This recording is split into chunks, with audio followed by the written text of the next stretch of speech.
மயிலாடுதுறை மாவட்டம் காலி ஊராட்சியில் உள்ள கடைவீதியில் மறைந்த வன்னியர் சங்க தலைவர் காடுவெட்டி ஜே. குருவின் பிறந்தநாள் விழாவினை முன்னிட்டு நேற்று அப்பகுதியைச் சேர்ந்த இளைஞர்கள் பேனர் வைத்துள்ளனர்.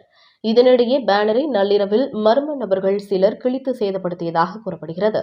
தொடர்ந்து பேனரை சேதப்படுத்திய நபர்களை கண்டறிந்து உரிய நடவடிக்கை எடுக்குமாறு அப்பகுதியைச் சேர்ந்த இளைஞர்கள் மற்றும் பொதுமக்கள் என அனைவரும் ஒன்றிணைந்து மயிலாடுதுறையில் இருந்து மணல்மேடு செல்லும் சாலையில் மறியல் போராட்டத்தில் ஈடுபட்டதால் பரபரப்பு ஏற்பட்டது. தொடர்ந்து 100க்கும் மேற்பட்டோர் கண்டன கோஷங்களை எழுப்பினர். இதனால் 1 மணி நேரத்திற்கு மேலாக அப்பகுதியில் போக்குவரத்து பாதிக்கப்பட்டது. பின்னர் தகவல் அறிந்து வந்த காவல்துறையினர் பேச்சுவார்த்தை நடத்தினர். மேலும் பொறுப்பு டிஎஸ்பி கலை கதிரவன் அப்பகுதிகளில் உள்ள அனைத்து பேனர்களையும் அகற்றுமாறு உத்தரவிட்டார்.